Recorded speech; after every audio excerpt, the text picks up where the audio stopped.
Varicose వ్యాధితో బాధపడుతున్నారంట. తక్కువ ఖర్చుతో ట్రీట్మెంట్ కావాలి అనుకుంటే ఎవిస్ హాస్పిటల్ని సంప్రదించండి. నమస్తే రమగారు. నమస్తే జయ. రమగారు, ఏదైనా మంచి కథ ఒకటి చెప్పండి అండి. పంచతంత్రంలో లోహతుల మణిపుత్ర కథ అని ఒక ప్రత్యేకమైన కథ ఉంది. ఈ మధ్య ఎప్పుడో చెప్పాను, ఇదివరకు ఎప్పుడో కూడా చెప్పుంటా. అంటే ఒక వ్యాపారస్తుడికి ఇంకో వ్యాపారుల కుర్రాడు ఒక ఇనప కాటాన్ని అప్పచెప్తాడు. ఆ కాటాన్ని దాచిపెట్టండి, నేను ఊరెళ్ళి వస్తానని. వాడు రాడని నమ్ముతాడు. ఈయన 6-7 సంవత్సరాలకు తిరిగి వస్తాడు కుర్రాడు. మా కాటా ఏదంటే ఎలుకలు తినేసాయని చెప్తాడు. ఈ కుర్రాడు సరే ఒప్పుకుంటాడు. ఒప్పుకుని వీళ్ళ అబ్బాయిని వ్యాపారస్తుడు కుమారుడిని వెంబడి తీసుకెళ్ళి మీ పిల్లాడిని గరుడ పక్షి ఎత్తుపోయిందని చెప్తాడు. అదేమిటి అటు ఎత్తుపోయిందంటే అదైనప్పుడు ఇది కూడా అవుతుంది కదా, అంతే కదా. ఈ కథ కథలో ఉన్న థీమ్ని తీసుకుని రాసిన ఇంకొక కథ చెప్తా. డెఫినెట్గా. ఒక ఊళ్ళోట దానయ్య ధర్మయ్య అని 2 ఫ్రెండ్స్ ఉండేవాడు. ఈ దానయ్య వాళ్ళు వేరే ఊరు ఎక్కడికో షిఫ్ట్ అయిపోయారు. వాళ్ళు ఉన్న ఊరికి ధర్మయ్య గారుకి తోటలు గీటలు అన్నీ ఉన్నాయి. ఈ ధర్మయ్య దానయ్య వాళ్ళ ఇంటికి వెళ్తే ఇద్దరు సరే ఒక 10 రోజులు 8 రోజులు కలిసి ఉన్నారు. ఉన్నప్పుడు కొంచెం ఆహారానికి ఇబ్బంది లేదు, కూరగాయలు అవి దొరికేవి కాదు. అయితే కొంచెం ఎత్తుగా కొండ మీద అవతలకి కంద, పెండలము, చిలకడ దుంప అలాంటివి దొరికేవట. అయితే ఇద్దరు కలిసి ఓ తవగాలు పుచ్చుకొని కూరలకు ఇబ్బంది లేకుండా ఉంటుందని కొండ మీదకి పోయారు. ఏం పట్టుకుని? తవగోల అంటే తవ్వేది, గుణపం.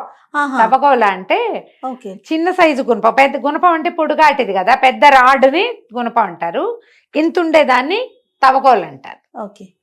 తవ్వే కోల అనమాట, ఇనపది వస్తువు. అది పుచ్చుకుని వెళ్ళారు, తవ్వుకుంటున్నారు. తవ్వుతుంటే ఏమైంది, వీళ్ళిద్దరికి ఒక చోట ఏదో టంగుమని తగిలింది. 2 కర్రలు ఒక చోట తగిలింది. ఏమిటో ఉందని అంతా తవ్వి చూస్తే అంత బంగారు కలశం ఒకటి బయటకు వచ్చింది. ఖాళీదే అది. ఆశ్చర్యపోయారు. అయ్యి బాబోయ్, బంగారుది మెరుస్తోంది. చూశారు, అమ్ముకుని చెరుకో సగము తీసుకుందాం అనుకున్నారు. ఈ దానయ్య గారి ఊరు అది. దానయ్యకి ఏమనిపించింది, వీరికి ఎందుకు ఇవ్వాలి, ఇది మన ఊరు కదా అని మాట మార్చేసి, ఇది బంగారమా ఏమిటి, ఎవడో ఏనాడో తెచ్చి ఇక్కడ బారేసి ఉంటాడు, ఏ తగరపదో అయ్యి ఉంటుంది అనేసరికల్లా ధర్మయ్య అన్నాడు, ఇంత మెరవదో తగరం అయితే చూద్దాంలే, ఏదైతే అది, ఏదైనా చేరిసగమాను అంటే సరేనన్నాడు. కానీ దానయ్యకి ఇవ్వబుద్ధి లేదు. సరే కిందకి వెళ్ళిపోయారు. 4 రోజులు ఉన్నారు. వెళ్ళేటప్పుడు అడిగాడు, కలిసిన సంగతి ఏం చేస్తావు అంటే, చూద్దాం ఎవరినైనా సొన్నారని చూసి బంగారమో కాదో చూపించి కరిగిస్తానులే, నా దగ్గర ఉండి పర్వాలేదు అని చెప్పాడు. ధర్మయ్య సరేనని వెళ్ళిపోయాడు.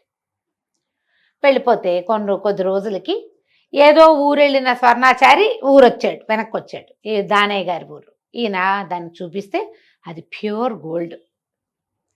కరగబెట్టి ఆ బంగారాన్ని అమ్మేసి క్యాష్ చేసుకుని డబ్బులు లోపల పెట్టుకున్నాడు. ఫ్రెండ్కి ఉత్తరం రాయాల. 7-8 నెలలు గడిచినాయి. 7-8 నెలల తర్వాత మళ్ళీ ధర్మయ్య గారు ఈ ఊరు వచ్చాడు, దానయ్య వాళ్ళ ఇంటికి. వస్తే ఆ కబుర్లు ఈ కబుర్లు చెప్తున్నారు, కానీ కలశం పేరు మాత్రం రావటల్లా.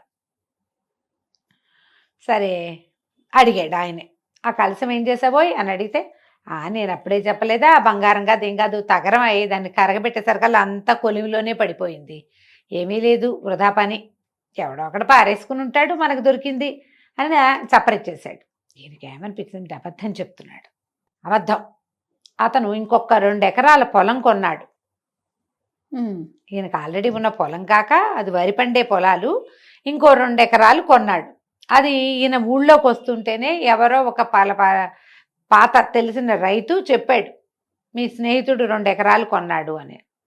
తనకు తెలియకుండా వీడికి డబ్బులు ఎక్కడి నుంచి వచ్చినాయి, ఎకరాలు కొనేంత ఎక్స్ట్రా డబ్బు తగిలింది. ఆ డబ్బు ఏదై ఉండొచ్చు, కలసం డబ్బు అయ్యి ఉండొచ్చు.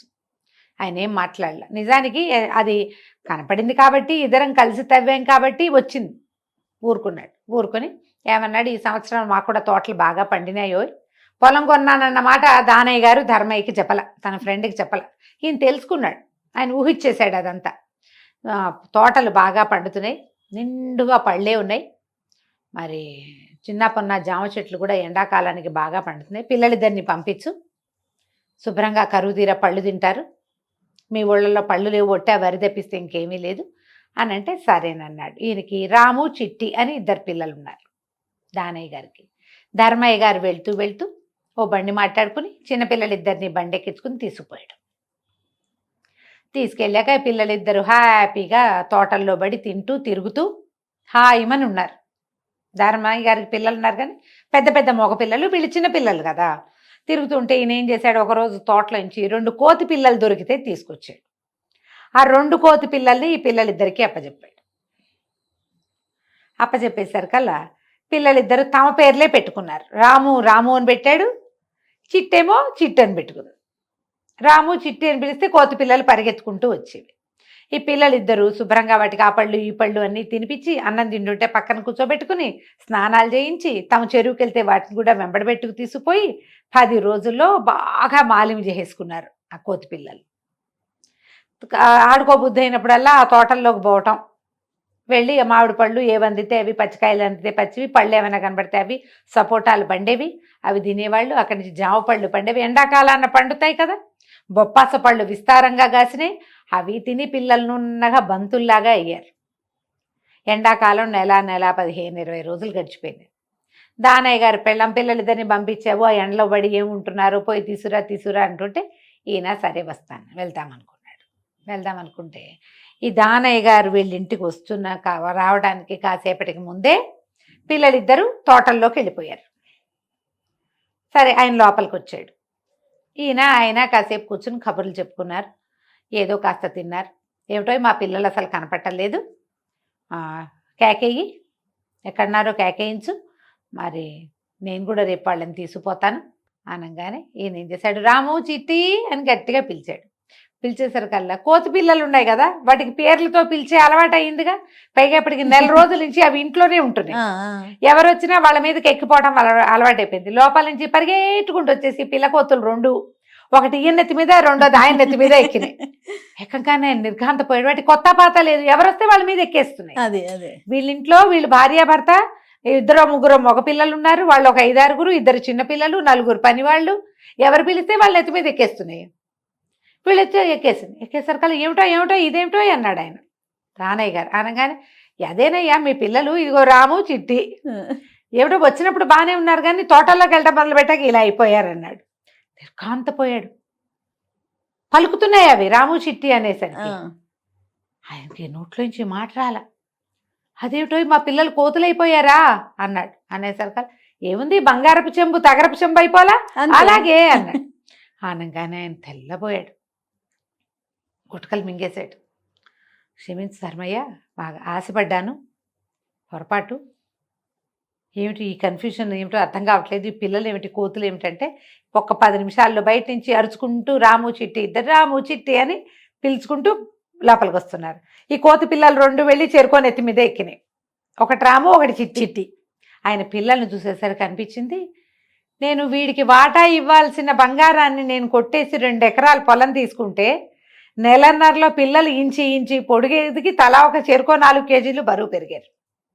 మరి పళ్ళు గిళ్ళు తినే పిల్లలు ఎలా ఉంటారు, తోటల్లో ఆడే పిల్లలు పుష్టిగా నవనవలాడుతూ కనపడేసరికి ఏం మాట్లాడాలో తెలియక మెల్లిగా సర్దుకుని ఏదైనా బేరం వస్తే ఇంకో ఎకరం తోట కొనుక్కో, నేను ఇంటికి వెళ్ళంగానే డబ్బులు పంపిస్తాను, నేను 2 ఎకరాలు కొనుక్కున్నానులే అని చెప్పాడు. చెప్పి పిల్లల్ని తీసుకుని వెళ్ళాడు. ఆ డబ్బులు పంపిస్తే ఈయన ఇంకొక ఎకరం బొప్పాస్ తోట ఈ ఊళ్ళో కొనుక్కున్నాడు. కథ కంచికి మనం ఇంటికి. ఎంత అద్భుతంగా ఉందో స్టోరీ, చిన్నదైనా ఎంత బాగుంది చూడు, ఎంత మోరల్ ఉంది స్టోరీ. నువ్వు ఒకళ్ళని పళ్ళరాలు కొట్టావు, నీకు ఇవాళ ఏమీ అవదు, నువ్వు తప్పించుకున్నావు, నీకు శిక్ష లేదు, అగౌరవం లేదు, నువ్వు ఈ పని చేసావని నిన్నెవ్వరూ ఏమీ అనలేదు. 10-15 ఏళ్ల తర్వాత అయినా నీ పళ్ళు రాలటం తథ్యం. ఖచ్చితం. నువ్వు ఎవరినైనా అవమానపరిచావు, కొంతకాలం తర్వాత అయినా ప్రపంచానికి తెలియపోయిన నీ ఆత్మారాముడికి తెలిసేలాగా నువ్వు అవమానపడి తీరుతావు. అవతల వాళ్ళకి మీద లేని నింద నువ్వు మోపావు, ఆ నింద నువ్వు పడి తీరాలి. అది మాందు వదలదు. అంతే రమ్మగారు, అంతే. నేచర్ చూస్తూ ఉంటుంది. భగవంతుడిని నమ్మితే భగవంతుడు, లేని పక్షంలో ప్రకృతి. అంతే. సో ఇప్పుడు నమస్తే రమ్మగారు. నమస్తే.